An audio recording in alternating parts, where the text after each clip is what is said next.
Youth అందరికి ఏంటంటే మీరు ఏమన్నా పర్లేదు, ఏం చేసినా పర్లేదు, ఫుడ్‌కు తినడానికి సక్రమంగా ఉన్నా లేకపోయినా పర్లేదు గానీ, హ్మ్. ఈ మేకప్ పైన పెట్టే ఖర్చు చాలా అధికంగా ఉంటుంది. హ్మ్. సో, నేచురల్‌గా అందరికీ అందంగా కనిపియాలని, అందరూ మనల్ని చూస్తే అట్రాక్ట్ అవ్వాలనేది ప్రతి ఒక్కరికి ఉంటది. అవును. సహజం, అవును. కామన్. అవును. సో, ఈ బ్యూటీ ప్రొడక్ట్స్ పై జరిగే మార్కెట్ అంతా ఇంత కాదు. హ్మ్. కొన్ని కోట్ల టర్నోవర్ అవును. జరుగుతుంటది. కొన్ని వందలకు వేల కంపెనీలు దీనిపైన బతుకుతున్నాయి. అవును. సో, మీరేమో పూలు, పండ్లు, కూరగాయలు ఇటువంటి వాటితోటి తయారు చేస్తున్నామని అంటున్నారు. హ్మ్. సో, ఏంటి ఈ హార్టికల్చర్ ఏంటి? ఈ ప్రొడక్ట్స్ తోటి తయారు చేసేదేంటి? మాకు హ్మ్. డీటెయిల్‌గా చెప్పండి. ముఖ్యంగా మా యూత్‌కి హ్మ్. మీరేమన్నా చేయండి. హ్మ్. జస్ట్ ఇట్లా ఊసుకుంటే వారం రోజుల్లోపు నాకు తెల్లగా కావాలి. యెస్. సో, చెప్పండి sir.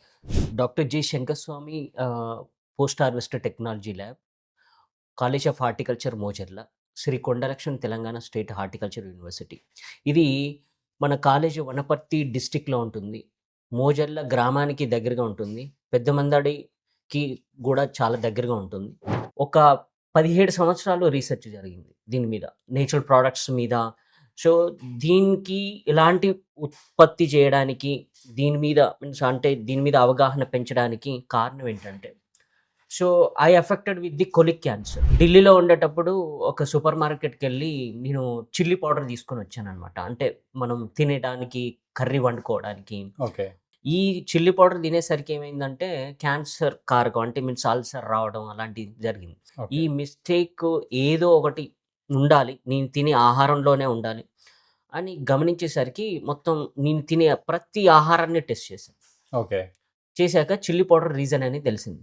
Okay. Chilli powder reason ఎందుకు అని నిర్ధారించడానికి సో, ల్యాబ్‌లోనే టెస్ట్ చేసేసరికి అందులో మనం అజోడైస్ అని కనిపించింది. ఏజెడ్ఓ అజోడైస్ అని ఉందని నిర్ధారించాం. ఓకే. ఈ అజోడైస్ అనేది ఏంటంటే కార్సినోజెనిక్ అంటే క్యాన్సర్ కారకం. ఓకే. సో, ఇమ్మీడియేట్‌లీ ఏంటంటే ఇలాంటి ఎన్ని ప్రొడక్ట్స్ ఉన్నాయో మార్కెట్‌లో తెలియదు మనకి. సో, నాలాగే ఎంతమంది ఐ సఫర్ మీన్స్ అయితున్నారో రోగాలకి తెలీదు. లోనవుతున్నారో తెలీదు. మీరు చూసింది ఓన్లీ అలాంటి ఒక చిల్లీ పౌడర్‌లనే చూసారు. అవును. అలాంటి సందర్భంలో నేనేం చేశానంటే, why can't we convert all kind of the products అంటే ప్రపంచంలో ఏ ప్రొడక్ట్ ఉన్నా గూడా కెమికల్స్ లేకుండా ఉత్పత్తి చేయగలుగుతామా? అనే సందర్భంలో ఆలోచన చేసేసరికి నేను చదివింది పోస్ట్ హార్వెస్ట్ టెక్నాలజీ. అంటే ఉప ఉత్పత్తి అంటే ఉద్యాన పంటల నుండి ఉప ఉత్పత్తులు తయారు చేయడం. ఓకే. ఉప ఉత్పత్తులు ఏవైతే ఉన్నాయో, నిత్యావసర వస్తువులు ఏవైతే ఉన్నాయో, ఆ నిత్యావసర వస్తువుల్లో ఎలాంటి అడల్టరేషన్ లేకుండా, ఎలాంటి కెమికల్స్ లేకుండా ఉప ఉత్పత్తులు తయారు చేయాలనేది మా నమ్మకం. కాన్సెప్ట్. ఓకే.